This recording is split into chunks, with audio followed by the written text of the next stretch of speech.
Pilipinas ngayon! Narito na ang pinakamainit na mga balita na nakalap sa bawat sulok ng bansa. Ihahatid sa bawat Pilipino saan man kayo sa mundo. Ang Pilipinas ngayon! Pakinggan ang bawat kaganapan sa bawat lalawigan. Ito ang Pilipinas ngayon!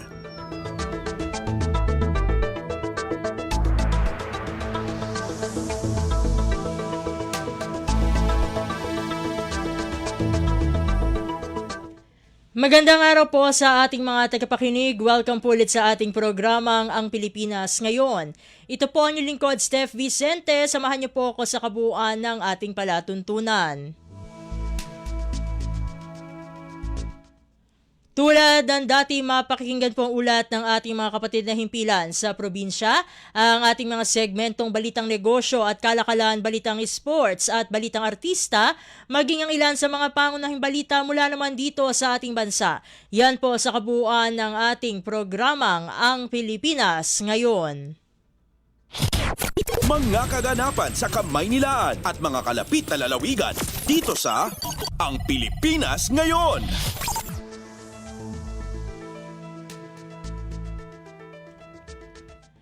Bago tayo magtungo sa ating balitaan ay atin pong makakasama sa araw na ito ang ating Department of Information and Communications Technology o DICT dahil sa patuloy po na pag-usbong ng digital services ng ating pamahalaan. Mas nagiging mahalaga ang seguridad, bilis at pagiging maasahan ng ating mga online platforms. Kamakailan lamang inanunsyo ng DICT katuwang ang bettergov.ph ang kauna-unahang eGov Hackathon, isang hakbang para buksan sa mas malawak na komunidad ng mga eksperto ang pagsusuri at pagpapabuti sa eGov PH Super App. Layunin ng aktibidad na ito na pagsamahin ang mga developers, cybersecurity professionals at system architects upang tuklasin ang mga gaps sa sistema, pagandahin ang user experience at tiyakin ang mas matatag na digital infrastructure para sa ating publiko. At upang ating himay-himayin kung ano ang mga paghahanda, bakit isinagawa itong tinatawag na eGov PH o eGov Hackathon, ay makakasama natin ang Undersecretary for E-Government ng DICT, walang iba kundi si Yusek David L. Almirol Jr. Yusek Almirol, welcome po sa Ang Pilipinas Ngayon. Si Steph Vicente po ito ng Radyo Pilipinas World Service. Magandang hapon, Steph. Magandang hapon sa ating mga nakikinig. Maraming salamat, Yusek, sa pagsama niyo po dito sa ating programa. Unang-una, Yusek, paano po ba nagsimula na buuin itong tinatawag po na eGov Hackathon 2026 at bakit ito mahalaga sa digital transformation ng ating pamahalaan? Alam mo ninyo at nung pong ginawa natin yung mga digital platforms sa DICT, kasama na dito yung ating eGov Super App na tanggalin ang pila sa government agencies na dapat ang government services ay madali at mabilis at hindi na kinakailangan pumila pa or makatraffic pa. Kaya po nilaunch natin po itong eGov Super App. Ngayon po nasa 41 million downloads na po tayo at talagang gamit na gamit po ito. So syempre po, marami pong mga nagme-message, talagang very passionate ng ating mga IT community na natutuwa sila dahil talagang ang pamahalaan at ang bilin ng ating mahal na Pangulo ay dalhin ng gobyerno malapit sa tao. So na-excite sila na buti naman may ganito na initiative ang government.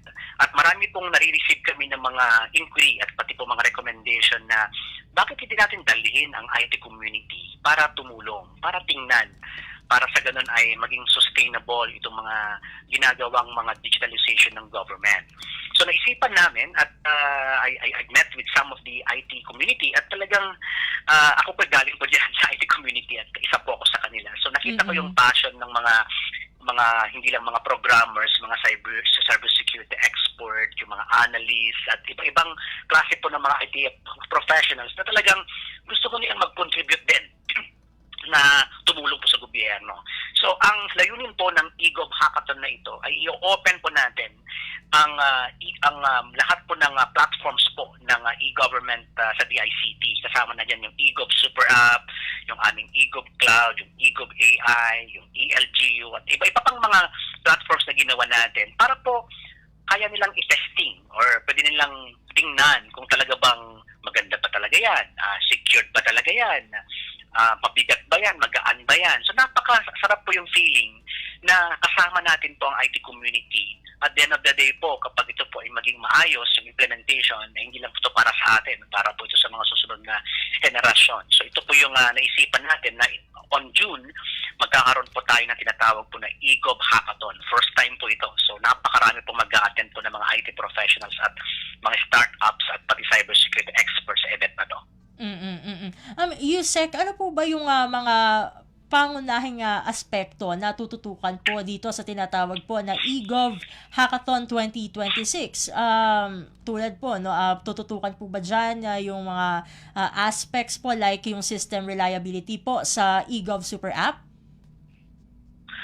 Opo. So number one, syempre po maganda pong makita ng IT community yung architecture kung paano namin binild.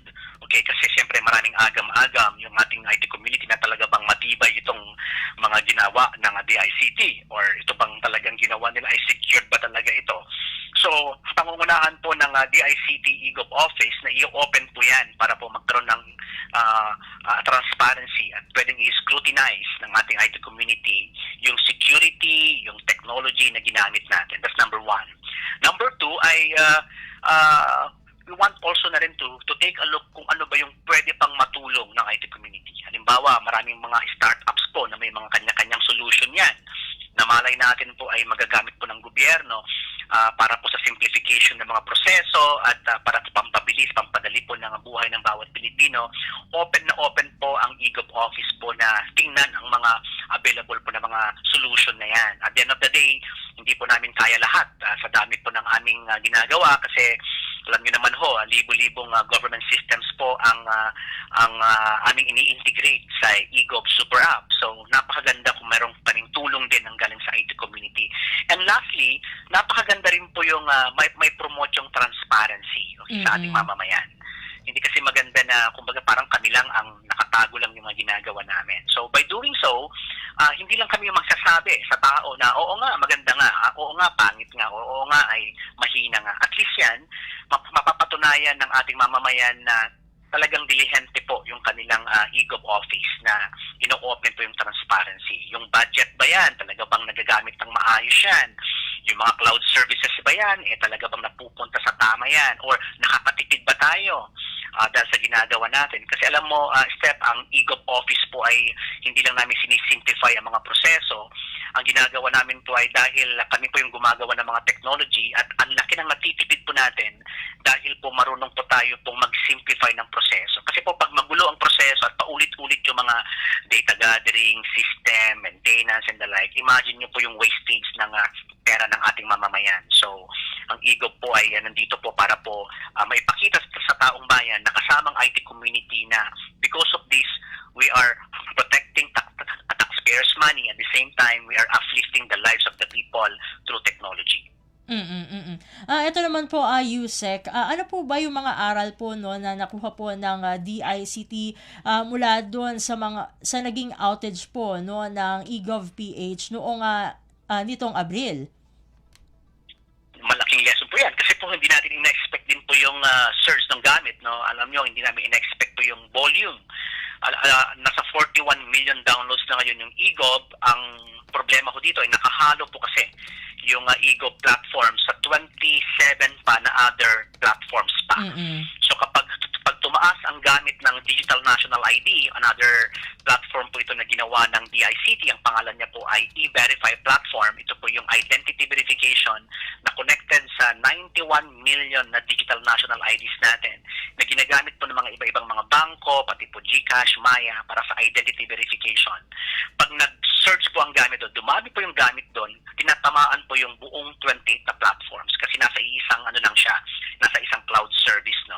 So, dito po sa eGov Hackathon, pag-aaralan po yan at magkakaroon po kami ng study kasamang IT community kung paano pa ma-optimize itong mga government services na to at paano ba natin mahiwalay at magkaroon ng independency ng bawat system para kapag merong isang system na sobrang dami yung gamit, hindi po natin kailangang matamaan pa yung ibang mga system. So technically speaking, kaya po magkakandak tayo ng eGov Hackathon ay baka po may mga recommendation, may mga ideas or insight po ng mga makabagong technology community na pwedeng i-implement para hindi na po mangyari yung ganito. But for the moment po, live na po ulit. Maganda na ulit po yung takbo ng ating eGov Super App kasi we don't have choice. Na-disable lang po muna tayo temporarily ng ibang mga integration. Kaya medyo nagkaroon po ng space yung ating pong eGov App. Kaya po live na po siya ulit ngayon. Ito naman po, Yusek, ano po ang magiging process sa pagtukoy at pag-report po no, ng vulnerabilities na matutuklasan po dito sa gaganapin na eGov Hackathon 2026?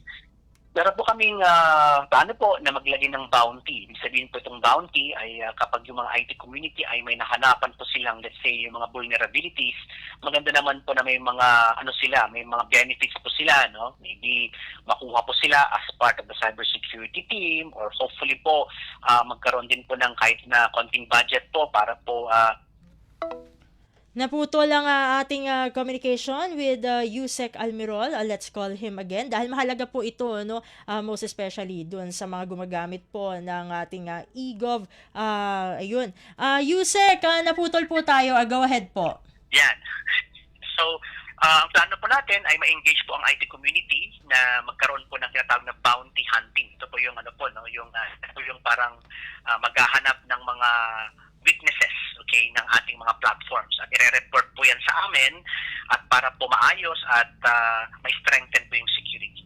Kasi po, siyempre sa dami po ng ginawa po ng eGov Office, sa lahat po ng integrations, na libo-libong integrations po yan, napakaganda po na ang IT community ay tumutulong na tingnan kung nasan yung mga pwede improve na security at kailangan ayusin pa sa mga back-end or front-end system. So napakaganda po itong eGov Hackathon na gagawin natin, Steph. Yusek, paano naman po masisiguro na yung mga recommendations from the experts na magagather po no ninyo mula dyan sa eGov PH o eGov Hackathon ay agad na maisasakatuparan? Transparent po ito at in fact during the eGov Hackathon plan namin mag-launch po ng tinatawag po ng eGov Community. Ito po ay para siyang group chat or parang group po ng lahat po na magjo-join at yung mga recommendation at makikita po nila dyan kung na-adapt natin yung kanilang mga recommendation at pati-test din nila kung talagang na-implement yung kanilang mga ina-advise sa atin na improvement. Yung iba naman dyan, makikita nila na ginagamit na rin natin yung kanilang mga existing na technology kasi kung maganda naman yung technology nila, why not adapt it, di ba? So, para at least yan, transparent po makikita ng ating mga IT experts na hindi lang tayo nakikinig sa ating IT community, kundi inaalaw nating tumulong din po sila sa atin. By doing so, it will create more good governance at transparency po sa ating eGov Office. Nakikita niyo po ba no from the side of the ICT, nakikita niyo po ba ang eGov Hackathon bilang simula ng mas matagal na collaboration sa pagitan ng ating pamahalaan at ng private tech sector? Opo, kasi at the end of the day, isang bansa po tayo. Hindi po tayo gobyerno man po at mamamayan ay hindi po tayo po yung goal natin. So, napadalihin ang buhay ng bawat Pilipino gamit ng teknolohiya at siguraduhin po na hindi na po malaki yung ating mga ginagastos po sa mga government systems natin. Kailangan makatipid po tayo din kahit papaano. And at the same time, kailangan pong, like ngayon, because of the crisis sa oil, no? Dapat ang government services madali na lang. Dapat kahit sa bahay ka na lang, no? So, napakaganda na it's the people approach. At day, ang importante po dito po yung tao. Kailangan maibigay natin kung ano yung deserve ng tao na ease of doing business. Na kapag sinasabing government services, dapat hindi pahirap, hindi dapat komplikado, hindi dapat magulo. Dapat kung government services ay dapat madali, pampadali, tulong sa tao, at make sure po na hindi magiging burden moving forward po yung mga government services, kundi may enjoy ng tao yung madaling gamit po ng technology. So the people and the government, once we combine forces together, I believe po that we could do a lot of things po. At the end of the day, isa po pangarap, isa iisa po yung ating bansa, iisa po yung ating layunin. So bakit hindi na po tayo magtutulong-tulungan na lang po? Ito naman po, Yusek, ano po ba ang kahalagahan ng responsible disclosure at safe harbor protections sa mga initiatives tulad po nitong eGov Hackathon 2026? Alam niyo, ang bilin pa ng ating mahal na Pangulo ay gawin pong madali ang government services. So, at napaka-importante itong initiative na ito dahil hindi naman po na kami sabi na kaya namin lahat or talagang pinakamagaling mga system. Because this initiative, simula may papanganak po yung totoong at accountability na dapat lahat ng government agency, hindi lang po DICT, pag nag-implement po ng technology, makikita po dyan at matuturuan ng ating mga agencies kung paano alagaan, protektahan ang mga government systems kasi mga sistema na ito gamit para dumalipong ng Pilipino.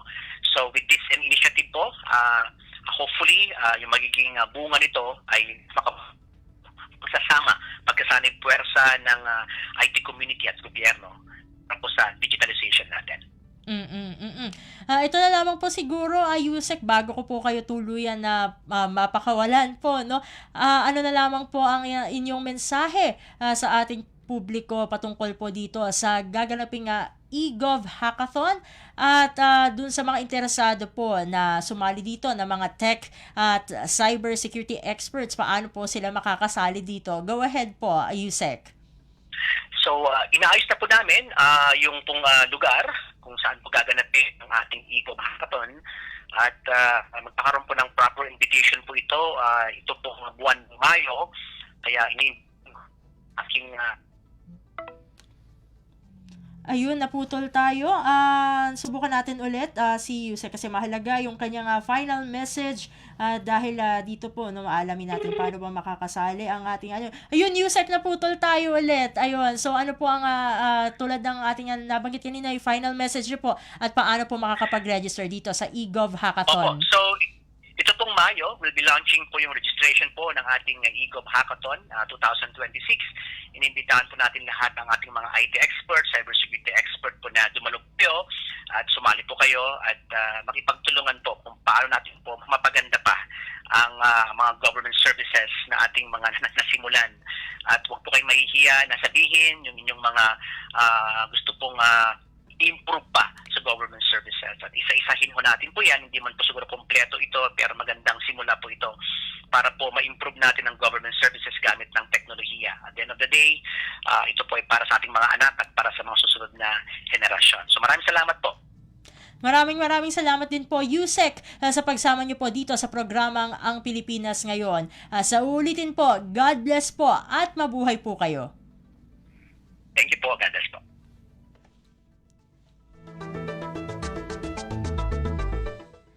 At ating nakasama dito sa ating himpilang Radyo Pilipinas World Service at sa ating programang Ang Pilipinas Ngayon, ang Undersecretary for E-Government ng Department of Information and Communications Technology o DICT, walang iba kundi si Undersecretary David L. Almirol Jr.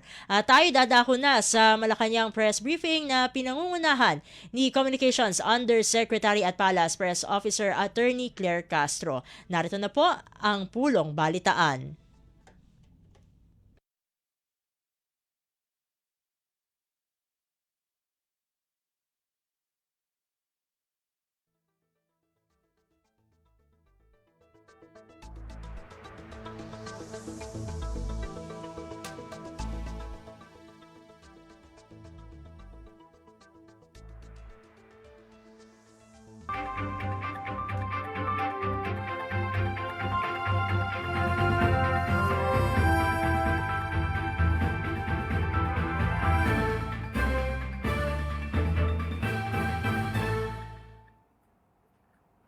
Ladies and gentlemen, the Palace Press Officer, Undersecretary Claire Castro.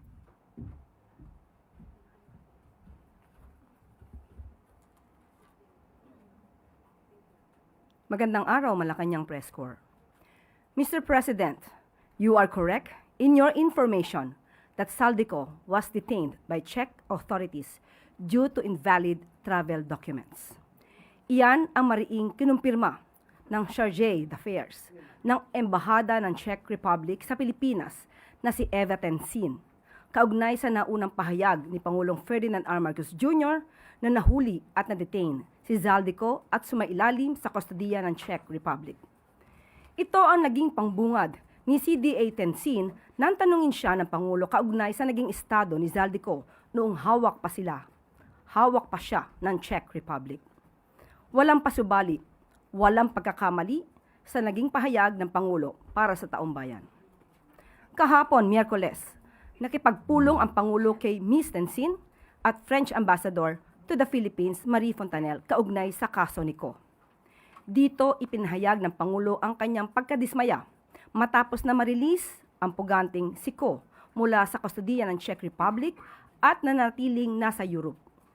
Hiniling din ng Pangulo na maliwanagan at maipaliwanag at iginiit na hindi dapat maging kakulangan ng ibang bansa para sa mga tumatakas sa kamay ng batas sa Pilipinas. Gayunman, pinagtibay ng Pangulo ang matibay na ugnayan ng Pilipinas sa Czech Republic at France na nakaangkla sa democratic values at pagrespeto sa rule of law. Binigyan din ng Pangulo ang kahandaang ng Pilipinas na pabilisin ang mga kasunduan ng extradition at iba pang kooperasyon sa batas. Sa huli, muling tiniyak ng Pangulo na gagawin ng pamahalaan ang lahat ng legal at diplomatikong paraan upang maibalik sa Pilipinas ang puganting si Zaldico, upang harapin ang graft at malversation cases na isinampa laban sa kanya dito sa Pilipinas.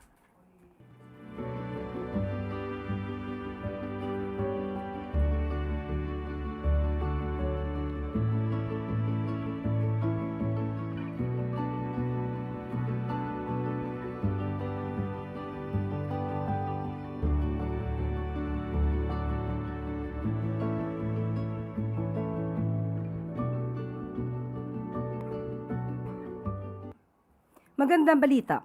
Upang masiguro ang ligtas na panganganak ng bawat ina nang hindi nababahala sa gastusin at maiwasan ang panganib dulot ng kakulangan sa pera, mas pinalawak at mas pinataas ni Pangulong Ferdinand R. Marcos Jr. ang maternity benefits ng PhilHealth simula ngayong araw, April 30. Saklaw nito ang normal delivery na itinaas sa 29,000 pesos mula 9,750 pesos at cesarean section na magiging 58,000 hanggang 62,000 pesos mula sa dating 37,000 pesos. Binigyan diin ng Pangulo na sa ilang kaso, lalo na kung sa ward, maaari na ring wala ng bayaran kahit na pribadong ospital. Pinalawak din ang prenatal care mula 4 hanggang 8 check-up kasama ang bakuna at laboratory test, at may postnatal follow-up visits pa. Muli, naninindigan si Pangulong Marcos Jr. na simple lang ang layunin ng pamahalaan, matiyak na ang bawat ina ay makakapanganak ng ligtas at hindi mag-aalala sa kung saan kukuha ng pambayad sa ospital. Nais din ng Pangulo na walang buhay ang malalagay sa panganib dahil lang sa kakulangan sa pera. Alam natin kung gaano kamahal ang panganganak. May check-up, laboratory test, ospital, at gamot. Maraming ina ang nanganganak na walang doktor. Hindi dahil ayaw nila ng tamang pang-alaga, kung hindi dahil hindi nila kaya ang panggastos. Simula ng April 30, mas pinalawak at mas mataas na ang maternity benefit ng PhilHealth. Sa maraming pagkakataon, kung sa ward manganganak, kahit sa private hospital, maaari nang wala nang babayaran paglabas. Kasama na ang mga bakuna at saka laboratory test. At pagkatapos naman manganak, may 3 follow-up visit na sakop na rin. Simple lamang ang ating layunin. Nais natin matiyak na ang bawat ina ay makakapagpanganak ng ligtas at hindi nag-aalala kung saan kukuha ng pambayad. Maraming salamat po. Ngayong araw ay makakasama natin si Budget and Management Undersecretary Goddess Hope Libiran upang idetalye ang mga features na maaasahan ng ating mga kababayan sa bagong Uplift website. Magandang araw po, Yusek Goddess. Magandang araw po, Yusek Claire, at magandang araw din po sa mga miyembro ng Malacanang Press Corps at sa lahat po ng sumusubaybay sa programa natin ngayong araw. Alam niyo po, noon pong inactivate ng atin pong Pangulong Bongbong Marcos ang Unified Package for Livelihoods, Industry, Food and Transport or UPLIFT, hindi na po tumigil magtrabaho ang Department of Budget and Management sa pangunguna po ni Secretary Rolly Toledo, ang Office of the Executive Secretary na pinangunahan po ni E.S. Ralph Recto, ang DepDep sa pamumuno ni Sec. R.C. Balisacan, at ganun din po ang Presidential Communications Office led by Secretary Dave Gomez para po maisabuhay ang atin pong UPLIFT microsite. So ito pong sense of urgency na ito comes from the fact that in any crisis, timing matters. It is very crucial. So people need to see that help is real, that it is ongoing, and that is reaching them. Because even the most extensive government action means little if people cannot understand or access it. So UPLIFT microsite solves this gap. So what you will see today po is still a work in progress, and there is more we want to build. So this stands as a fulfillment of the President's promise of a coordinated, transparent, and people-centered service for the Filipino people. So now allow me to present and walk you through our updated UPLIFT microsite. So let's start with the design. UPLIFT is anchored on a simple idea that every Filipino deserves to know in clear and honest terms what their government is doing and how they can access these services. So every section, every data point and feature is ready to understand, easy to understand, regardless of one's background or familiarity in government. So we kept po the platform minimal, malinis, deliberate, and uncluttered. So we adopted po the official UPLIFT colors drawn from the Philippine flag. So the landing page is designed as a dashboard which is immediate, organized, and easy to navigate. So we don't want this to become like yung stock exchange report. So we want this to become a public-facing clarity tool built to be intuitive and accessible. So at the center po of the landing page is the main dashboard featuring the 5 key pillars of government response within the white box. So these po represent the core areas of government intervention, from saving lives to ensuring fuel, food, electricity, and direct support to affected sectors. So what you see here, hindi lang po yan mga categories, but results drawn from real agency data. Let me walk you through each one briefly. So for example, under the Saving Lives bucket, we highlight that over 8,000 Filipinos have already been brought home. These are actual data. We also note the range of support provided from financial, from transport and medical assistance to re-employment facilitation, capturing not just the action taken but the support given to each returning Filipino. So under naman po doon sa assisting sectors in need, the impact becomes even more tangible. So as you can see, it is stated there, shown there, that over 1 million transport workers have already received assistance. So from tricycle drivers, from jeepney drivers, or operators to TNBS drivers, service delivery riders. So just below this figure is a link that discloses details on the payout venues for drivers' assistance. Next is ensuring sufficient fuel supply, which tracks fuel levels, days of supply, and incoming shipments. So makita nyo dyan, ilan pang barrels ng gasolina ang available sa bansa ngayon, ilan yung parating, at ilang araw ang kayang i-cover nun as buffer. So this allows the public to see both intention and preparedness. So for keeping food prices within reach, we chose this wording deliberately. Rather than promise what we cannot control, we commit to keeping essential goods accessible through interventions like the Kadiwa, yung price monitoring po natin, and targeted support. So we also provide food price data across regions, not limited to Metro Manila, based on data from the DA and DTI. So when users select a region, they are directed to a DA-managed worksheet that is regularly updated within the latest prices. Kasi po, 'Di ba? Ang reklamo karamihan ng iba nating kababayan, Manila-centric yung response. So diyan, pinapakita natin, lahat ng mga rehiyon, when they click the link, lalabas yung mga presyo ng mga goods and services per region. So inclusive po to, whole of nation siya. The last of the 5 core pillars is ensuring electricity supply. Here, we monitor grid capacity. So we also have measures in place to keep the lights on. So when we click the tab at the navigation bar, but in our main dashboard, we provide a regional power situation outlook as reported po by the National Grid Corporation of the Philippines. So there is also a small yellow icon next to this. It is, ang title po niya is Helping Commuters. So this section includes key interventions such as fare discounts, free rides, and toll relief, making assistance easy to find. So when clicked, these would lead to the respective help for public page, which reveals our libreng sakay routes and other relevant information on fare discounts. Para po kapag tiningnan ng tao, clinic nila, malalaman nila saan ba yung mga ruta ng mga libreng sakay, saan sila makaka-avail. So, kumpleto po yan.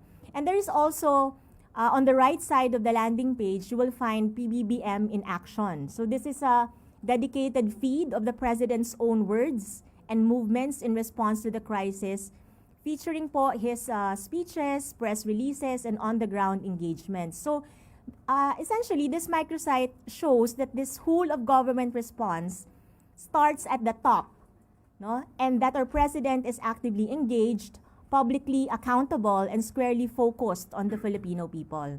So, when we click naman yung uplifting news at the navigation bar, we can see stories produced by the Uplift Communications and Command Center, which brings together data, figures, field reports, and agency inputs into clear, cohesive narratives. So ito po yung mga curated stories po that translate government action into something people can understand, relate to, and trust. As we know, content is refreshed regularly so that the public receives the latest and most relevant articles and information. So now let's go back po to the landing site.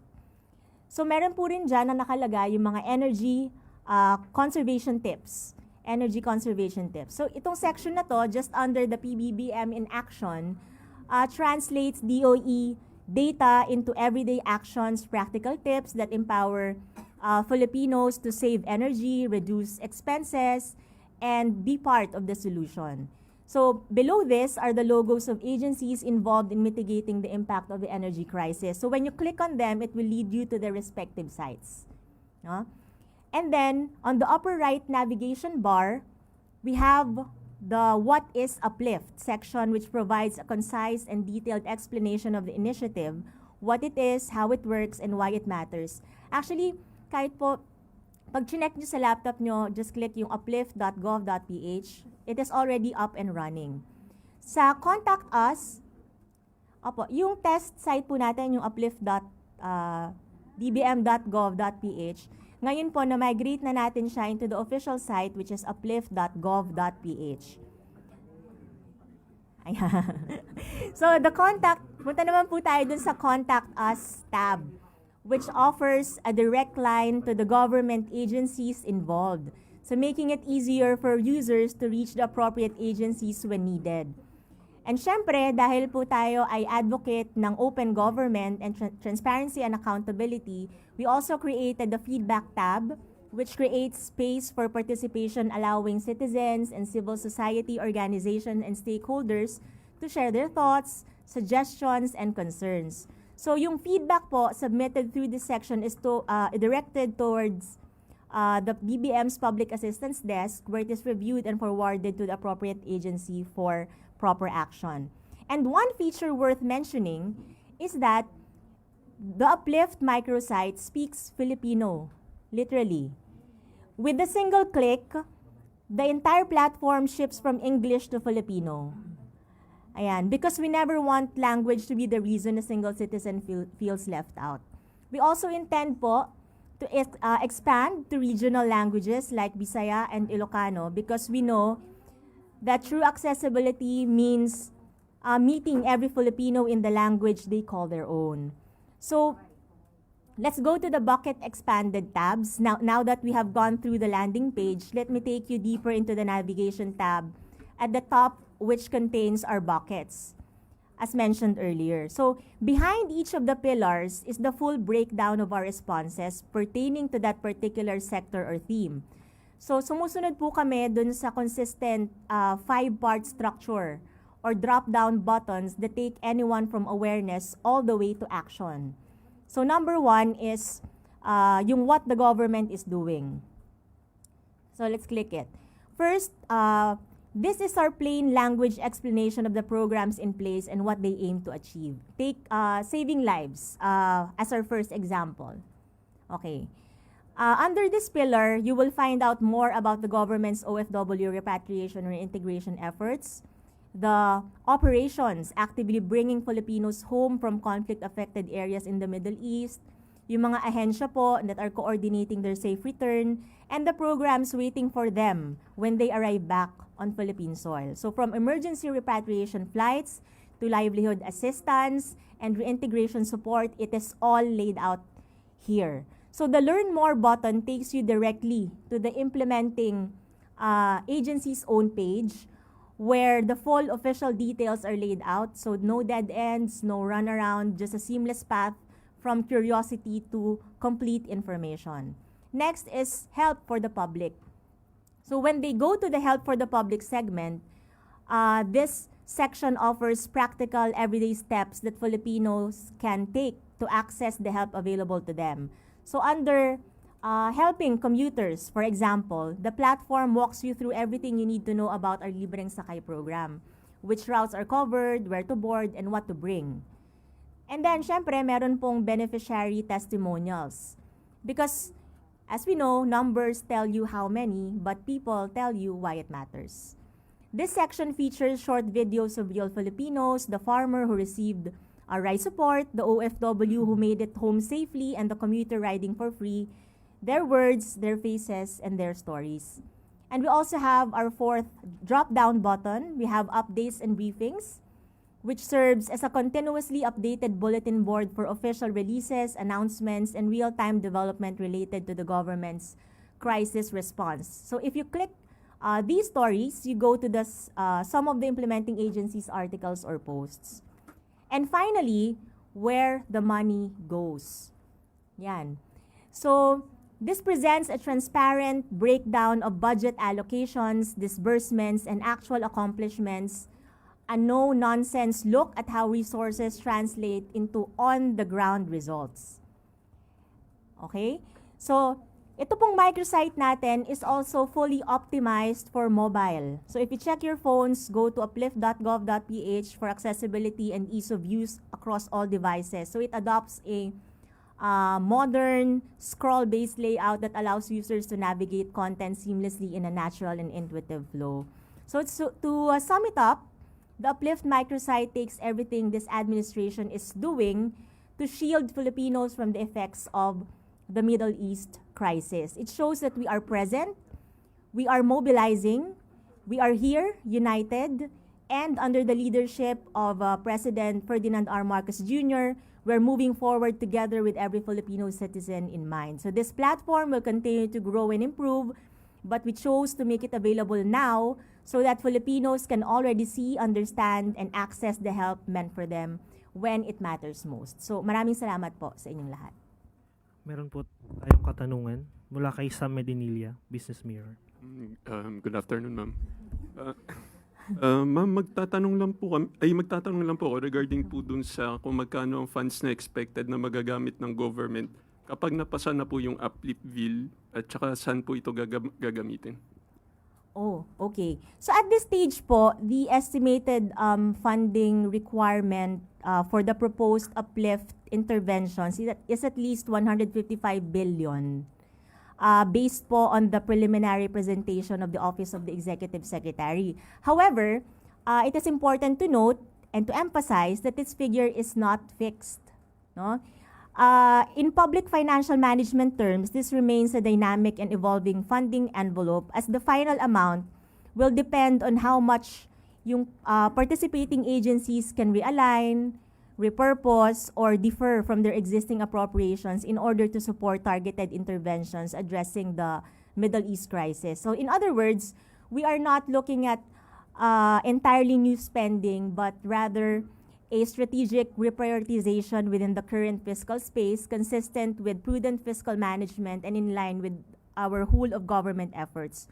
So further refinements po to the funding requirement are expected as agencies finalize po their respective proposals, as also reflected in the discussions and materials po presented by the Department of Economy, Planning and Development during the recent interagency briefing.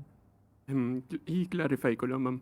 Bale, yung kailangan po ng government na funding is 155 billion. Yun po yung estimated funding requirement based dun sa preliminary presentation by the Office of the Executive Secretary. But again, hindi po yun fixed kasi magbabago siya depende pa rin dun sa sa mga i-identify ng mga implementing agencies. Opo, ma'am. During po yung sa uplift meeting po earlier this week, may na-propose po na parang bill na will allow the government to access yung mga savings from previous years. Tsaka yung parang yung 2-year rule, parang magkakaroon ng flexibility. Magkano po yung funds na expected na matatap ng government kapag napasa yung proposed bill na yun? Again, depende pa rin po kasi doon sa mga, right now wala pa po kaming data, accurate data tungkol dyan kasi po, it's really up to the agencies kung ano, para ma-identify kung ano yung mga projects na kaya nilang i-give up o hindi nila ipa-prioritize doon sa period na involved. So once they finalize, syempre may mga corresponding data yan and figures, tsaka lang po nila ipapasa yan sa DBM for consideration. And then tsaka lang po namin kayo mabibigyan ng updated data. It's really up to the agencies po. Tanong ko na lang, ma'am, kung kailan yung parang deadline for that submission ng mga funding requirements para mag-adjust yung 155 billion. I think it's as soon as possible po ang binigay. Pero i-update po namin kayo as to the exact date po. Thank you po, ma'am. Thank you. Next question po. Cathy Valente, Manila Times. Follow up lang dun sa uplift bill, anong mangyayari daw? Ano pong mangyayari sa budget kung matapos po itong war sa Middle East? So saan po mapupunta yung possible budget kung susobra man? Saan mapupunta ang Budget na allocated for this response sa Middle East crisis po. Dun po sa mga dun po sa kung saan talaga rin sila nakalaan. Kasi 'di ba sa GAA, naman yan identified yung mga items kung para sila saan sila gagamitin. So kapag hindi siya magamit, may matira, tuloy-tuloy pa rin po na doon siya i-allocate kung saan talaga siya naka-allocate. And isa pa ma'am, bakit po kailangan natin ng isang microsite? Because at this time where fake news is prevalent, we really want the people to have a single source of truth when it comes to information regarding the Middle East crisis. So ang dami po kasing kumakalat na mga maling impormasyon, may mga kumakalat na balita, walang ginagawa gobyerno, which is not true at all. Kaya po gusto naming makita nila, under po the directive of our President, makita nila kung ano ba talaga yung ginagawa ng gobyerno para sa kanila, dahil po lahat naman ng mga programa, proyekto, yung mga ayuda, mga tulong, lahat naman po yan sila ang true beneficiary. At para na rin po maiwasan na maligaw ng landas dahil po dun sa mga fake news na kumakalat nga. Ay ma'am, hanggang kailan po itong microsite and magkano po yung inallocate nating budget and paano masusustain? Magagamit pa ba to after the Middle East crisis? Yung microsite po, ito po kasi ay ginawa specifically for the Middle East crisis para malaman nyo kung ano yung ginagawa ng gobyerno to uplift the lives or to help the Filipinos, help cushion the impact of the Middle East crisis sa ating mga kababayan. So syempre, as long as there is Middle East crisis, ano po yan, up and running po yan. Wala naman po tayong ginastos dyan. Actually, ang nag-develop po niyan, yung atin pong mga developers sa Department of Budget and Management in coordination with DepDev, OES, and PCO. So wala po tayong ginastos dyan. Gobyerno lang po, wala tayong binayaran. So, ayun po. Next question po, Rafi Ayeng, Daily Tribune. Hi, Asek. Dun sa Uplift microsite, it is included that there are nakasaad doon kung saan napunta ang budget. Pero is the government will consider including the latest government money already shelled out na for those projects? Opo, actually kapag alam ko doon po sa may sa fuel supply, yung ensuring sufficient fuel supply, kapag tiningnan nyo doon yung where the money goes, makita mo doon yung yung na-release na budget, like yung yung sa Malampaya gas fund na 20 billion pesos. Tapos po, hinihintay lang namin yung data from the implementing agency, which is the DOE, para malaman namin kung magkano na dun sa 20 billion yung nadidisburse. So as long as they give the data, automatic naman po yan na mapapublish po doon sa website. And for those government cash aid naman po na binibigay sa mga drivers, sa operators, makikita rin po kaya ng for more transparency lang po. Makikita po siya doon, Sir Rafi. Pag pumunta po kayo doon sa where the money goes, dun sa helping commuters, makikita nyo po doon kung magkano na yung magkano yung nirelease ng gobyerno para doon sa ayuda para sa yung mga fuel subsidy, 'di ba? Yung mga ganyan, yung mga fare discounts for MRT, LRT. And then makita rin po yung magkano yung na-release namin at magkano yung na-disburse ng agency. So this is not, as I mentioned earlier, so this is not merely a report. This is a public-facing clarity tool. This is a transparency tool para makita nyo na we are open, we are transparent, and we are ready to face accountability. Next question po, Harley Valbuena, IBC 13. Ayusek. Ma'am, Hello since po. the Uplift microsite promotes transparency, will this help us prevent any possible corruption or irregularities in spending the funds for the programs under the Uplift? I believe so, sir. Kasi, syempre, Sir Hardy, kapag nakikita ng tao right there, no, na ito na pala yung mga nagastos, tapos, syempre, it will be, as mentioned kanina, sabi ko, transparency tool siya. So, kapag yung mga information ay readily made available, it will be open for public scrutiny. So, yung mga civil society organizations natin, mga ordinaryong mamamayan, makikita nila magkano, tapos gumagalaw ba yung pondo o na-release na ng gobyerno yung ganito, bakit yung disbursement ng ahensya mababa pa rin. So, yun nga, public transparency tool siya, mababantayan ng tao yung galaw ng pera at makikita rin natin kung paano yung nagiging performances ng yung mga implementing agencies as to how they spend yung kanilang mga allocated budget. At meron din po tayo dong yung feedback section kung saan po yung mga civil society organizations, even ordinary students, mga individuals, teachers, even mga fisher folks, yung mga drivers, pwede po silang mag-send ng feedback eh. So kapag may mga questions sila about budget, sasagutin po yan ng appropriate agency. So talagang ito po ay transparency at its finest. Thank you po. Last question po, Chloe Hofana, Business World. Good afternoon, Yusek. Governor Remolona said the Monetary Board expects the fiscal policy to be more stimulative. However, analysts argued that accelerated spending would do nothing if no new appropriations will be made. That will help subsidize vulnerable households and sectors.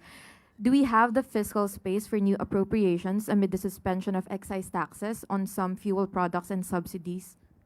Oh, that I cannot answer kasi hindi ko pa po sila nakausap. Pero as soon as makapagbigay sila ng official statement at mapag-usapan siya sa DBCC, we will update you po. Okay, just another question, ma'am.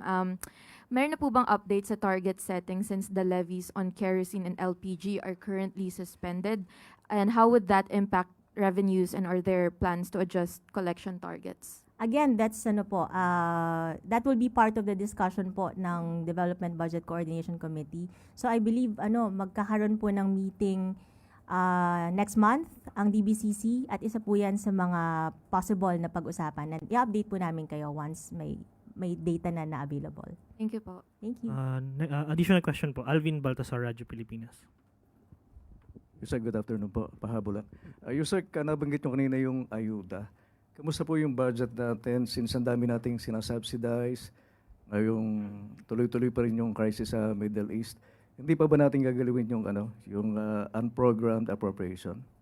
Wala pong ayuda sa unprogrammed appropriation for fiscal year 2026. Kung makikita nyo po, parang nakafocus lang yun sa support to foreign assisted projects and yung revised AFP modernization program. As of now, meron pa rin naman po tayong pondo at in case po na magkulang yun, pwede naman pong mag-request ng additional budget ang implementing agency via the contingent fund, but subject po yan sa approval ng Office of the President. Thank you po, Yusek. Pahabol din po. Tristan Nodalo, Newswatch Plus. Press con pala ito, Yusek, mabilis lang po. Yung speaking of ayuda, na-discuss na rin po ba yung possible second round doon sa most affected sector ng ayuda and yung expansion of this government programs? Kasi natatakal before yung possible inclusion ng middle class. So may mga ganun po ba? Or intayin muna maipasa yung uplift bill para magkapondo? I think napag-uusapan nila yung expansion nung assistance to yung mga sectors in need, pero wala pa pong definite kasi na request to expand or wala pang definite request or official requests coming from implementing agencies para sa additional budget. So sa kanila po kasi manggagaling So kapag nag-request sila, at kung meron naman po tayong available funding source at kumpleto naman yung mga requirements nila, then we will study and facilitate po yung process ng pag-release ng pondo kung kailangan po talaga.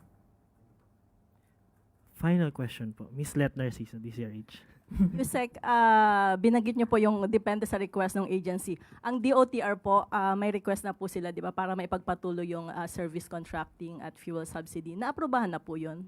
Sa ngayon po, ang alam ko po ay inaaral pa po siya ng aming bureau. Titingnan po niyan kasi syempre yung utilization rate nung prior release. And then titingnan kung kompleto po yung mga requirements nila.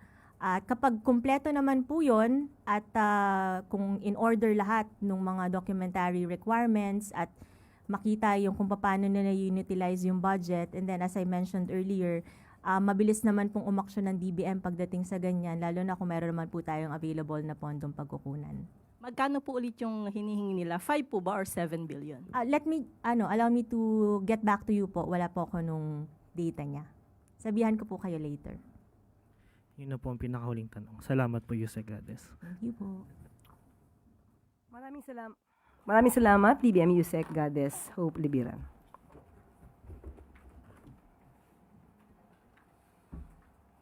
At maaari na po akong tumanggap ng inyong mga katanungan. First question po, Chloe Ufana, Business World. Good afternoon, Yusek. May we just get Malacanang's reaction, ma'am, on the continued weakness of the peso? Opo, medyo nabalita nga po yan, kaya hiningi ko na rin po ang komento ni DepDev Secretary Arsenio Balisacan. On the record low value of the Philippine peso relative to the US dollar, ang sabi po niya, depreciation results from overlapping factors, mainly external to the Philippine economy. There are two major ones. One is the unusually strong US dollar, which is pulling capital toward US assets and away from emerging markets like the Philippines. This makes the peso weaker, simply because the dollar is rising faster. The other main factor is the sharp global oil price spikes, combined with the country's dependence on imports. This causes the country's demand for dollars to spike, the trade and current account deficits to rise, and in turn, the peso to weaken. In short, the peso depreciation reflects the rise of the demand for dollars faster than the supply of dollars. So yun po ang kataang kasagutan ni Secretary Balisacan. Pero sa Malacanang, ma'am, how concerning is this historic low value, especially, ma'am, in terms of second round effects in terms of transportation and other expenses? Of course, masasabi po natin na dahil sa dulot na rin po ng krisis sa Middle East, maaaring ito ang inasahan at sa paliwanag na nga rin po ni Secretary Balisacan. At yun din po ang nasa saloobin ng palasyo at ng Pangulo. And last na, ma'am, what measures are we eyeing po to help lift or support our local currency? Sinagot din po yan ni Secretary Balisacan. Ang sabi po niya, and I quote, "First, it is the BSP, our central bank that has the institutional mandate to stabilize the peso and prevent excessive volatility. Its ammunition is sufficient to prevent excessive volatility." So yun po ang kasagutan, Secretary Balisacan. Next question po, Maricel Halili, TV5. Magandang hapon po, Yusek. Yusek, follow-up lang po doon sa meeting ni Presidente with the Ambassador of France and Chargé d'Affaires of Czech. So, kinumpirma na na-detain po si Zaldico. Ano po ang nabanggit ng Chargé d'Affaires? Gaano po katagal na-detain itong si Zaldico and bakit daw po pinalaya? Okay. Nung sinabi po ito, ng Chargé d'Affaires ng Czech Republic, yun lamang po ang kinumpirma niya sa Pangulo. Talagang na-detain si Mr. Zaldico sa Czech Republic dahil nga po sa invalid travel documents. At maliban po dyan, humihingi pa po ng iba pang pahayag or information ang ating Pangulo sa Czech Republic. Pero hindi na po napagbigyan ang Pangulo dahil sa may sinusunod ang Czech Republic na international law, European and national laws. At sabi po niya, kung pwede nga po na makahingi pa ng tulong mismo sa gobyerno ng Czech Republic para mas marami pang impormasyon na maibibigay dahil nga po kahit si Secretary Vida ang pumunta sa Czech Republic ay hindi na po nabigyan ng additional information. Pero ang tugon lamang po nila ay makikipagtulungan sila nang naaayon sa kanilang batas.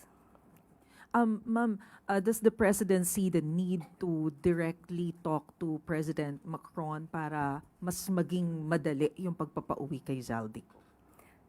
Kung pag-uusapan natin ang pagpapamadali ng pagbalik kay Zaldico, yan po ang ibinigay na mensahe ng Pangulo sa Czech Republic at saka sa bansang France. At muli, ang sabi nila, hindi po sila makakapagbigay ng impormasyon lalo na't kung may individual case for a political asylum.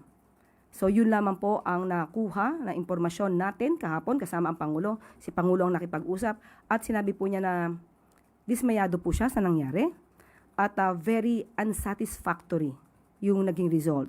Dahil habang patuloy na nakikipag-ugnayan ang bansa sa Czech Republic habang nandoon si Zaldico ay biglang naputol ang pagbibigay ng impormasyon. Ma'am, last na lang po, ano po yung commitment na ibinigay ng France at saka ng Czech Republic kay PBBM with regards to the case of Zaldico? Nandun pa rin po, ang bilateral relations ay hindi maapektuhan at ibibigay ang anumang impormasyon basta naaayon ito sa kanilang batas. Thank you, sir. Next question po, Tristan Nodalo, Newswatch Plus. Good afternoon, Yusek. Follow-up na lang din po, although meron na po kayong nasagot sa una. But sa ngayon po, wala tayong masasabing update pagdating sa current status ng application ng asylum ni Zaldico because the concern now is kung mabigyan po ng certificate of asylum si Mr. Ko, ay it would render the Interpol Red Notice ineffective or parang mawawalan po siya ng visa. So parang time is of the essence also to mag-agapan yon bago magtuloy-tuloy yung application niya.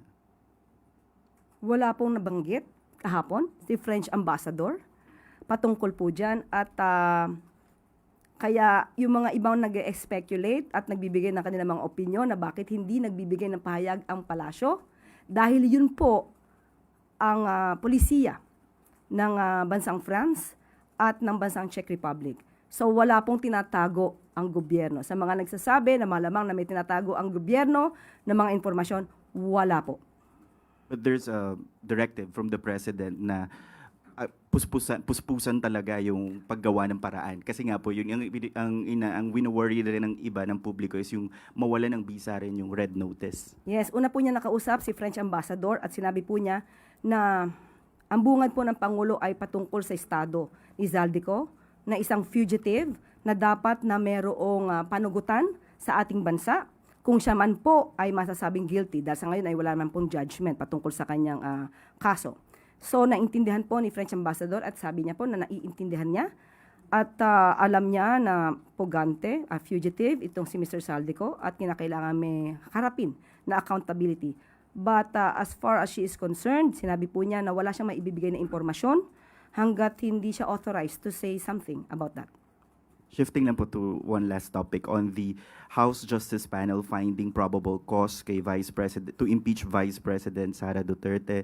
Ano po ang pananaw ng palasyo dito sa development na to? And during the hearing yesterday, naungkat din po yung threats sa buhay ni President Marcos and the First Lady, kung saan sinabi ng NBI na posibleng miyembro ng Armed Forces of the Philippines yung isa sa mga kinausap ni VP Sara to assassinate the President. So meron po bang gagawing check ang Pangulo sa AFP at sa member ng kanyang mga security group? Because yun nga po, nabanggit ng NBI yun kahapon. Sa mga aktibong miyembro po ng AFP, ang tiwala po ng Pangulo ay buong buo. Kung sino man po ito na nasasabi po ngayon ng NBI Director Attorney Matibag na maaaring parte ng security ng Vice Presidente, hayaan na lamang po natin sila magtrabaho dahil baka po hindi kinakailangan pang idetalye kung ano po ang kanilang ino-operate.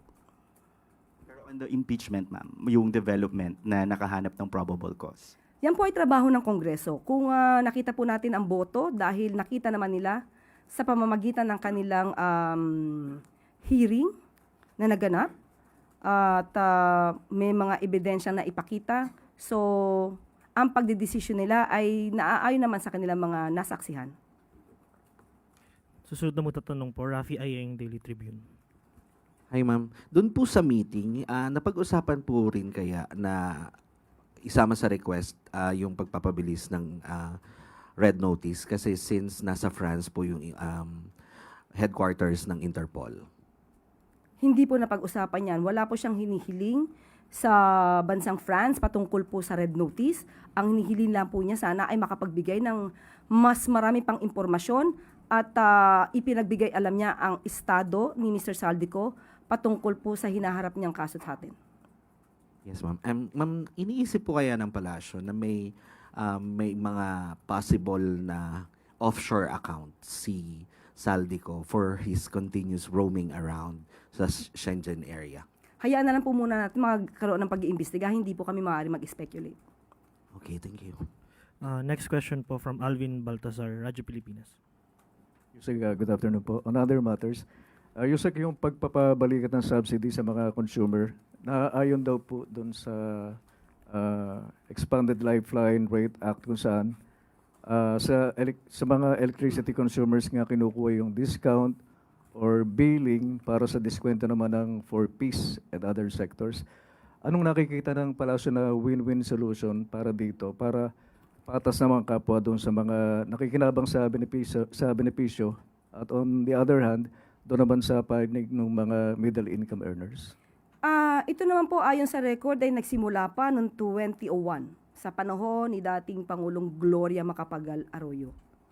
At ito ay na-extend sa panahon ni dating Pangulong Noynoy Aquino at na-extend ito for 20 years. At sa panahon ni dating Pangulong Duterte, lumawak pa ito hanggang 50 years. So ito ay matagal ng batas na i-extend na lamang. At siguro ang pinakamaganda rito, mabusising muli ng Kongreso kung ano ang nararapat para sa magkakaroon tayo ng balanse na pagtulong sa ating mga kababayan. Okay. Thank you, Yusek. Yusek, bukas, Labor Day, May good news po ba ang Pangulo na i-announce kung sakali?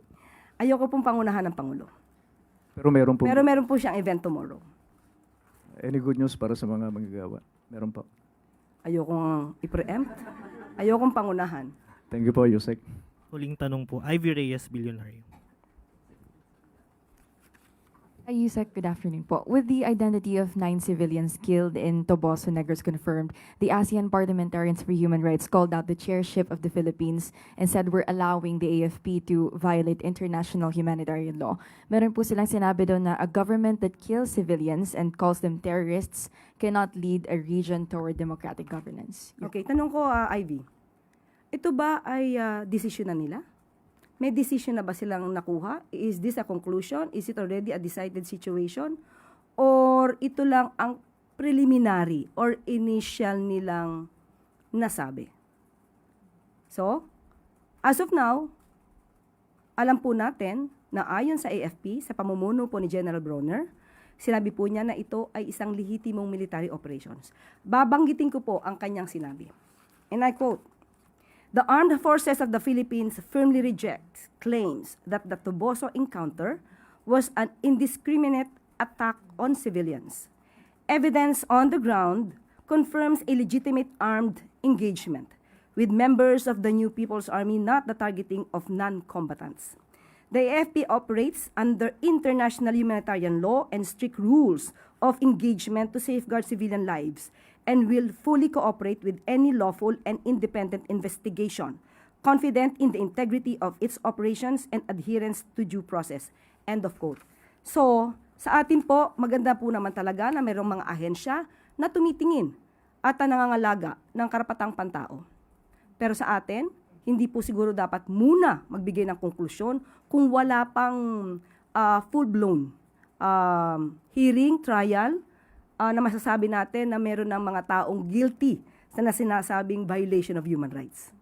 But Yusek, kinumpirma po mismo ng CPP na hindi sa kanila yung 9 civilians po, hindi miyembro ng NPA. So they're calling for accountability, yung ASEAN Parliamentarians for Human Rights, for the AFP to take accountability for the deaths of those 9 civilians. Any comment po? Of course, nakikiramay po tayo kung meron mga taong nabawian ng buhay. Pero as of now, kung yan po ang sinasabi nila, meron din naman pong version ang AFP. Kaya kinakailangan po talaga na masisinang pag-iimbestiga rito at open naman po ang AFP patungkol dito. Yusek, may tanong po from SOC Sergeant and BARM through the PIA kay Dave Castillo, DXJR 94.3 Power Radio Mid-Sayap. Maraming Pilipino ang patuloy na nangangamba tungkol sa kakulangan ng trabaho at tumataas na gastusin sa araw-araw. Ano po ang mga bagong programa ng pamahalaan ngayong taon na nakatuon sa paglikha ng mas maraming trabaho at pagtulong sa mga pamilya na makayanan ang tumataas na halaga ng pamumuhay?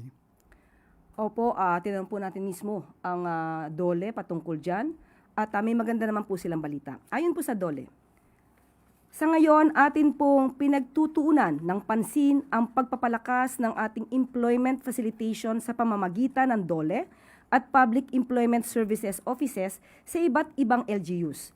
Kasabay nito ang pagpapatupad pa rin ng youth employability programs ng DOLE tulad ng Special Program for the Employment of Students, Government Internship Program at Job Start.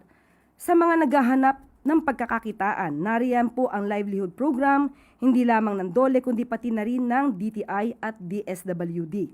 Kasama na rin po dito ang OWA at DMW.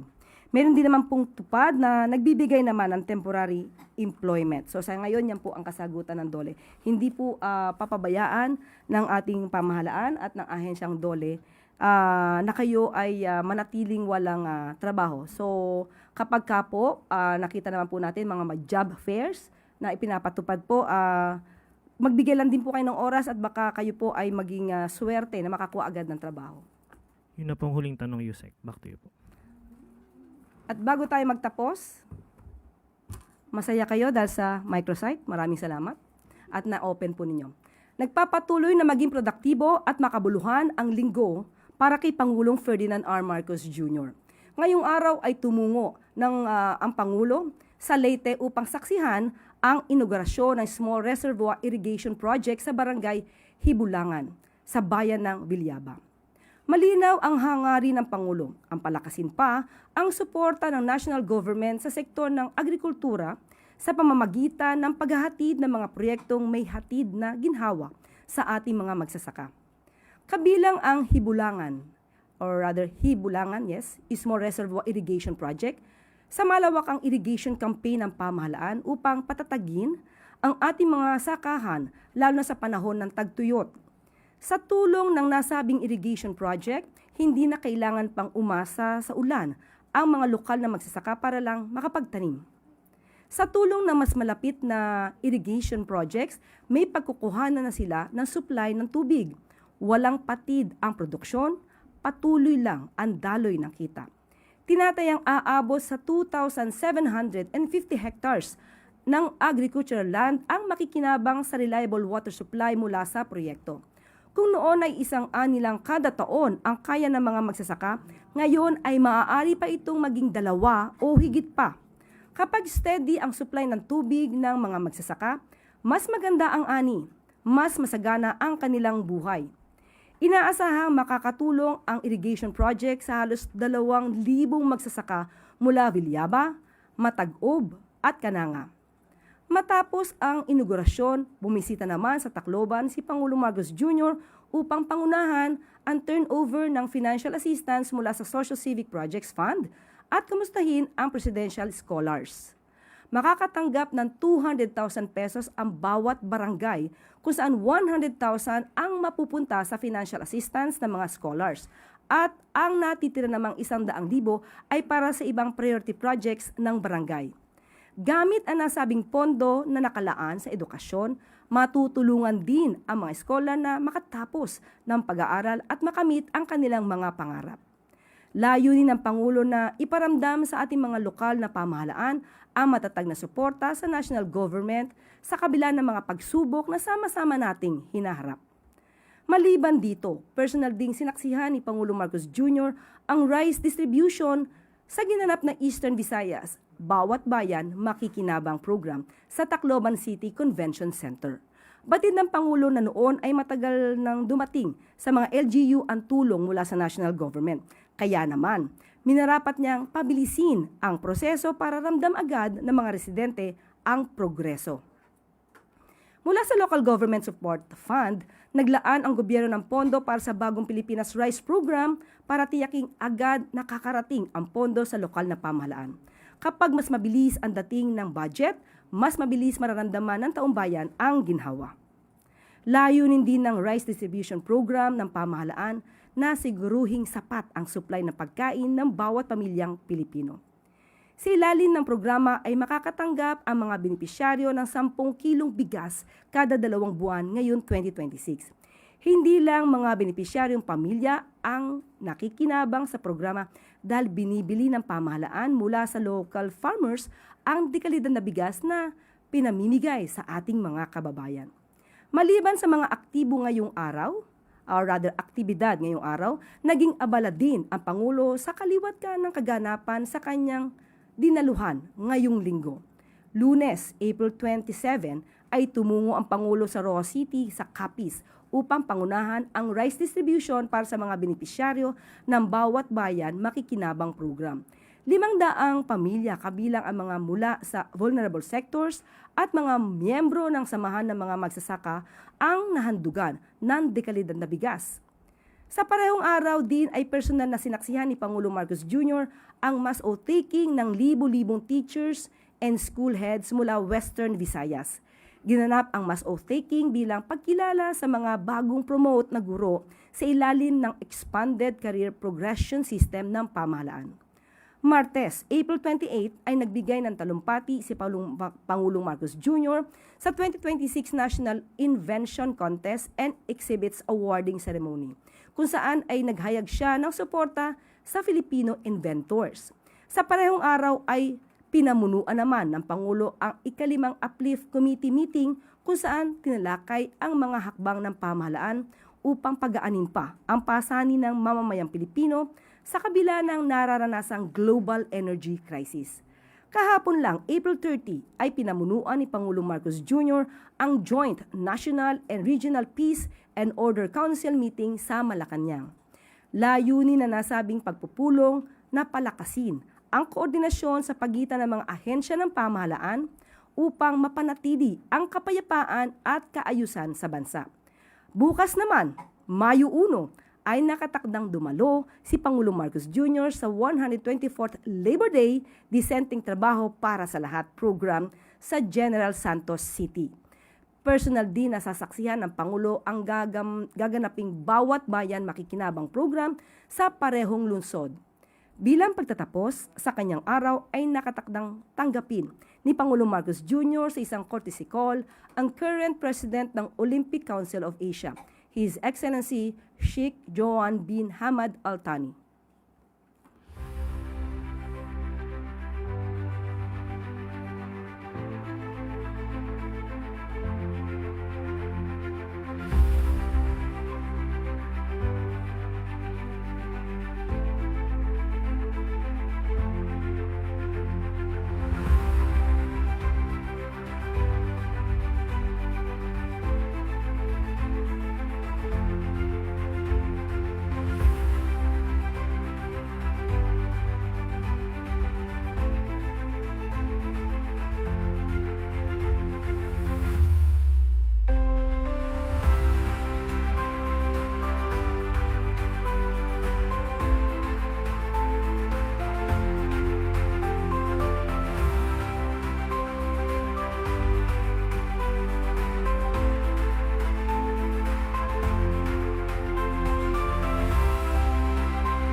Lagi po natin tandaan, ang bagong Pilipino ay hindi makasarili, kundi para sa nakakarami.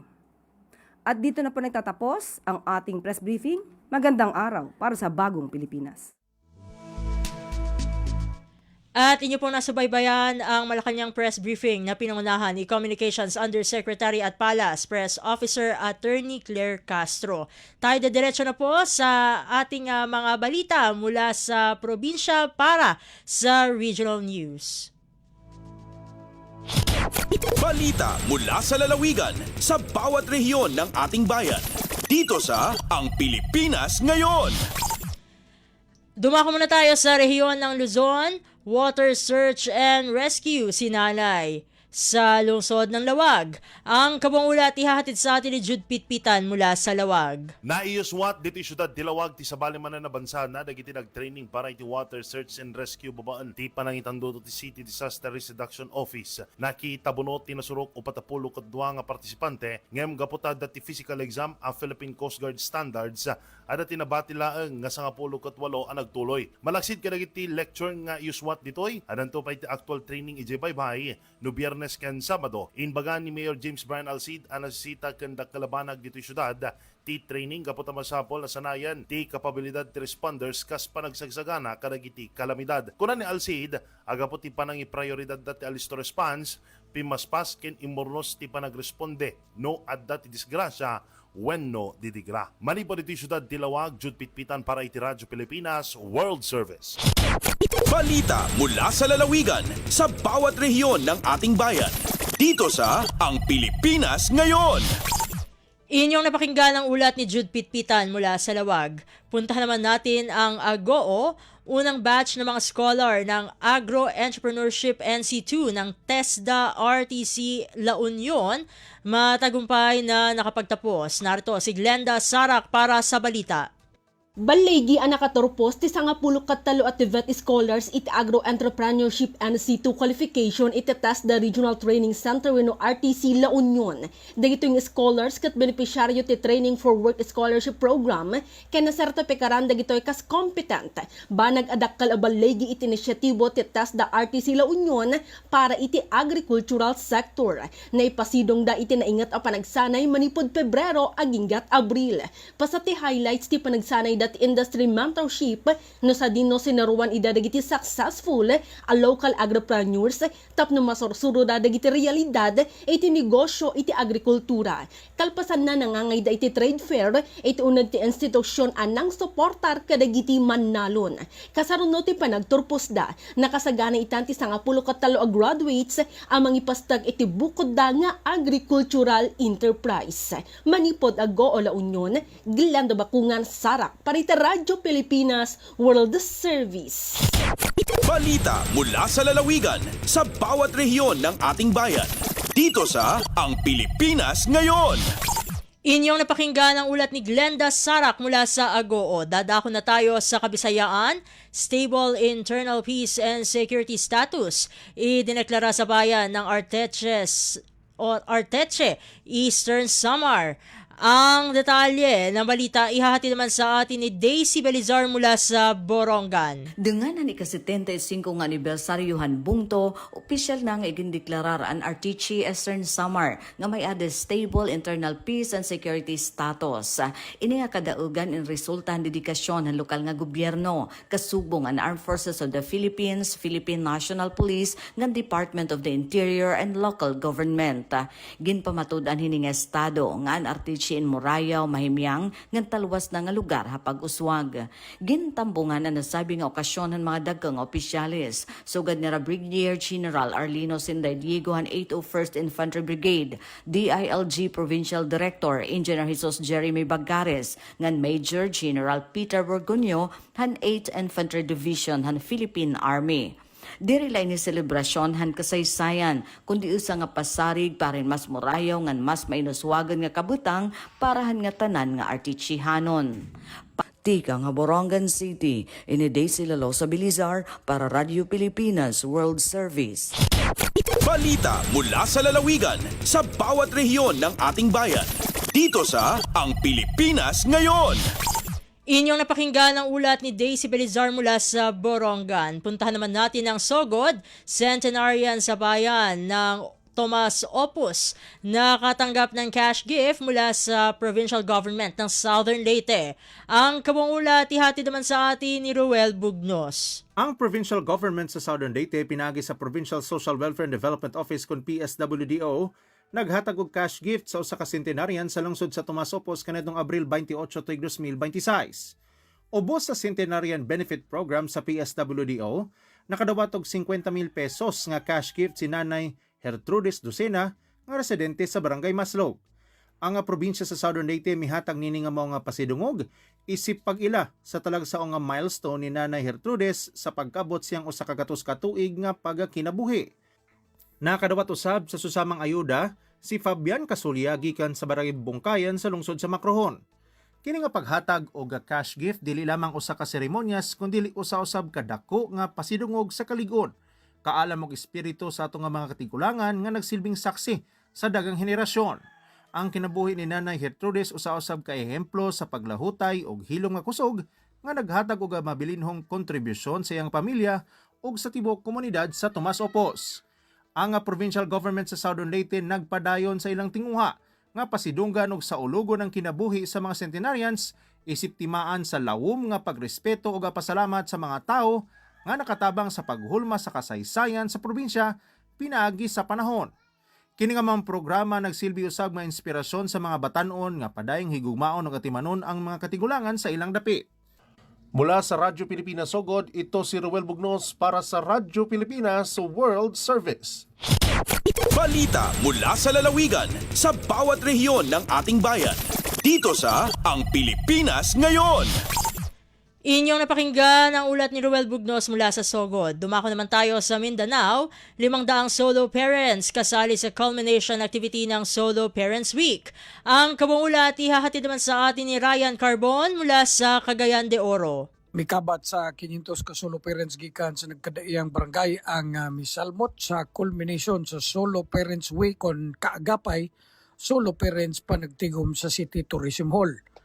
Atol sa culmination ng mga solo parents may pailahom sa orientation, klabot sa implementation ng Expanded Solo Parent Welfare Act, automatic coverage of solo parent and their children to the National Health Insurance Program, VAT exemption of solo parent, updated guidelines on the provision of housing assistance to the solo parents, and program and services of the solo parent program. Ang Solo Parents Week gipangluhan sa CSWD. Tumong sa kasaulugan ang mahatagan og atensyon ang matag solo parents sa syudad, labi na ang ilang mga katungod. Gikan sa Cagayan de Oro, Ryan Carbon para sa Radyo Pilipinas World Service. Balita mula sa lalawigan sa bawat rehiyon ng ating bayan. Dito sa Ang Pilipinas Ngayon. Inyong napakinggan ang ulat ni Ryan Carbon mula sa Cagayan de Oro. Pumunta naman tayo sa Zamboanga National Reintegration Network Fair 2026 gaganapin sa lungsod ng Zamboanga. Narito si Shirley Espino para sa balita. Ay conducida Mayo 1 el National Reintegration Network o NRN Fair 2026 na siyudad de Zamboanga. El aktibidad ay encabeza el Department of Migrant Workers Regional Office 9 junto con el Department of Labor and Employment na rehiyon y otros pa mag-ahensya de gobyerno. Objeto de este que ay conduci junto na celebrasyon del Labor Day para darle access na mga migrant worker y di ila familia na diferente mga programa, servisyo y oportunidad que te ofrece el gobierno. Fuera na ciudad de Zamboanga, el igual actividad ay conduce también na otras partes del región 9. Highlight del fair, amo el job fair, post-repatriation orientation seminar, y by local by OFWs. Desde na Orpi Zamboanga, iyo si Shirley Espino para na Radyo Pilipinas World Service. Balita mula sa lalawigan sa bawat rehiyon ng ating bayan. Dito sa Ang Pilipinas Ngayon. Inyong napakinggan ang ulat ni Shirley Espino mula sa Zamboanga. Pumunta naman tayo sa Butuan. DICT Caraga mas pinatatag ang kakayahan ng mga lokal na MSME sa digital marketing. Narito naman ang balitang hatid sa atin ni Dayanara Hake. Malampusong nagpahigayon ang Department of Information and Communications Technology kun DICT Caraga sa usa ka transformative workshop sa pakigtambayayong sa Department of Science and Technology kun DOST Agusan del Norte nga giuluhan og digital transformation for MSMEs leveraging for business efficiency and growth bag-uhay lamang. Ang inisyatiba nagtumong sa pagsangkap sa micro, small and medium enterprises kon MSMEs sa teknikal nga literasiya nga gikinahanglan aron molambo sa nagkadako nga kompetisyon ang digital economy. Usa ka highlight sa adlaw mo ang gipaabot nga diskusyon sa pag-integrate sa artificial intelligence kun AI. Ang mga tag-iya sa negosyo gipaila-ila sa RTFD o Role Task Format Delivery Prompt Format, usa ka structured nga pamaagi aron mapadako ang output nga kalidad sa generative AI tools. Gipakita sa workshop kung unsang paagi ang MSMEs makalihok lapas pa sa basic automation, pinaagi sa paghiusa sa business analysis sa AI nga makapahimo sa data-driven decision making og predictive insights nga kaniadto ma-access lamang sa dagkong mga korporasyon. Kini nga kolaborasyon nga paningkamot nagpasiugda sa pasalig sa DICT Caraga sa pagdugtong sa digital divide o pagpalambo sa kultura sa kabaguhan sa mga lokal nga stakeholders. Gikan sa Radyo Pilipinas Butuan, Dayanara Hake para sa Radyo Pilipinas World Service. Balita mula sa lalawigan sa bawat rehiyon ng ating bayan. Dito sa Ang Pilipinas Ngayon. Inyong napakinggan ang ulat ni Dayanara Hake mula sa Butuan. Dadako naman tayo sa iligan, mga babaeng persons deprived of liberty o PDLs nakatanggap ng tulong pangkabuhayan mula sa Department of Labor and Employment. Ang detalye ng balita ihahatid naman sa atin ni Sheriff Timhar Habib Majid. Nakadawat og hinabanggikan sa Department of Labor and Employment kondole ang mga babaeng persons deprived of liberty kon PDL sa Iligan City Jail. Ubos sa proyektong Pastries Behind Bars, mihatag ang departamento og 300,000 pesos nga balor sa baking equipment imbes nga kwarta. Sumala ni Dole 10 Lanao del Norte Provincial Field Office Head Christy Perfecto. Tumong sa maong programa nga mahatagan og matinud-anong panginabuhian ang mga PDL samtang anaa sila sulod sa prisuhan ug maandam sab sila sa ilang pagbalik sa katilingban. Dugang paniya gilaw man nga mapalambo sa mga benepisyaryo ang ilang gagmayng negosyo sa paghimo og pana aron makatabang sa ilang pamilya ug magpadayon sab silang suportahan ug i-monitor sa dole sulod sa 3 hangtod 4 ka tuig alang sa posibleng dugang nga tabang. Samtang nagpasalamat sab si Bureau of Jail Management and Penology Iligan Female Dormitory Community Relations Service Officer Remay Kahasi Galiena tungod kay dako kayo gikatabang ang mga ekipo nga makahatag og kita sa mga PDL bisan pasulod sa prisuhan ug makatabang sa ilang pamilya. Sa pagkakaron adunay 71 ka mga babaeng PDL ang anaa sa maong pasilidad nga gilaw mang makabenepisyo sa programa. Kabahin kini sa mas halapad nga tumong sa gobyerno nga padayon nga maghatag og kahigayunan og paglawom bisan sulod sa prisuhan. Gikan sa Radyo Pilipinas Iligan, kini Sharif Timhar alang sa Radyo Pilipinas World Service. Balita mula sa lalawigan sa bawat rehiyon ng ating bayan. Dito sa Ang Pilipinas Ngayon. At inyo napakinggan ang ulat ni Sharif Timhar Habib Majid mula sa Iligan. At dito na po nagtatapos ang ating edisyon ng Ang Pilipinas Ngayon. Para sa araw na ito, ito po muli ang inyong lingkod, Steph Vicente. Mabuhay po tayong mga Pilipino. At yan ang Pilipinas Ngayon. Muling samahan sa parehong oras at alamin ang pinakahuling mga kaganapan at balita saan man kayo naroon. Ang Pilipinas Ngayon.